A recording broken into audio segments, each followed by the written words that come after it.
What if the end of one chapter wasn't a failure, but an invitation to become who you were always meant to be? I know, starting over in midlife sounds heavy, but what if it's actually beautiful? Today, I want to share with you what I wish someone had told me when everything in my life was falling apart. In this video, I'm going to show you why starting over doesn't mean you messed up. It means something new is being made beautiful. So stick with me, because by the end, you'll have 3 powerful truths that will help you move forward, not with striving, but with grace, purpose, and unshakable hope.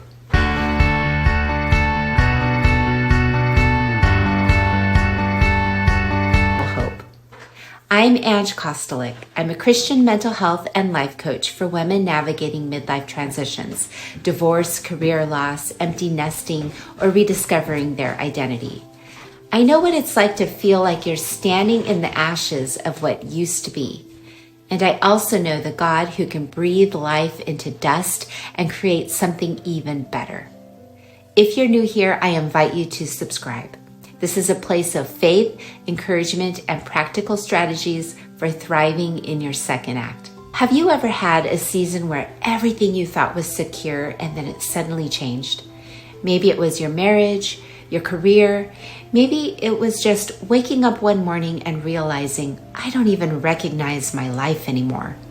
If that's you, would you care to share a little bit in the comments? Today, we'll talk about 3 things. Why society gets starting over so wrong, how God uses broken pieces, and how to rebuild not with pressure, but with purpose. We grow up with this invisible timeline. Graduate by 18, career by 25, marriage by 30, kids soon after, success by 40, retire comfortably. But life doesn't work like that. When something unexpected happens, whether it's divorce, a diagnosis, an empty nest, we internalize the message that we must have done something wrong. But God is not bound to timelines. Your worth isn't tied to milestones. I remember thinking after my divorce, I missed it. I must have missed God's best for me. I sat in my living room one night, surrounded by memories that no longer fit. And I asked God, what now? He led me to Isaiah 43:19. Behold, I am doing a new thing. Now it springs forth. Do you not perceive it? Maybe you can't perceive it yet because grief and fear cloud your vision. But even when you can't see it, God is already at work. Here are some questions to ask yourself right now. What definitions of success am I still clinging to that God never asked me to chase? Where might He be inviting me to release control? And could this unexpected season actually be preparing me for something better? Our human instinct is to hide our brokenness. We paste on smiles, we keep busy, we pray, but secretly believe we must present a fixed version of ourselves to the world and even to God. But God is near the brokenhearted.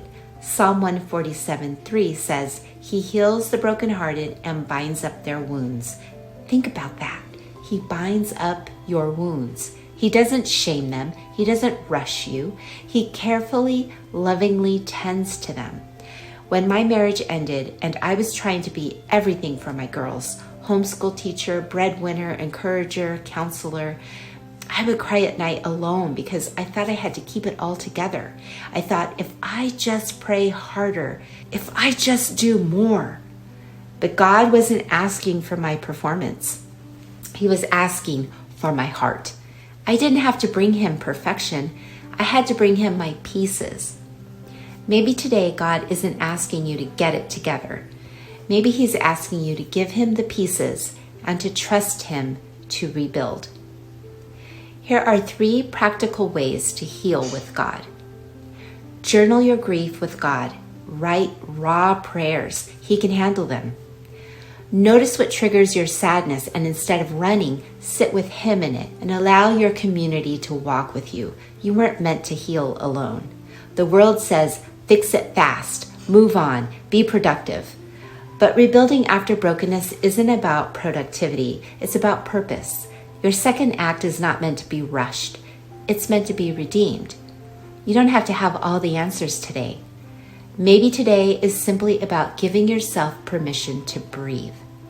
When I started coaching again after my personal storms, I realized my calling wasn't to have a polished life. My calling was to be a living, breathing testimony of what God can do with a willing heart. And yours is too. So here's 3 practical tips for rebuilding with purpose. Create soul white space every day, a moment with no noise, no expectations, just you and God. Try something new without pressure, a hobby, a Bible study, a fitness class. Follow your curiosity and anchor yourself in Scripture, not self-help. Memorize verses that speak to your identity in Christ. Your life doesn't have to look like anyone else's to be beautiful. It just has to be rooted in God's design for you. So if today's message stirred something inside you, don't stay stuck.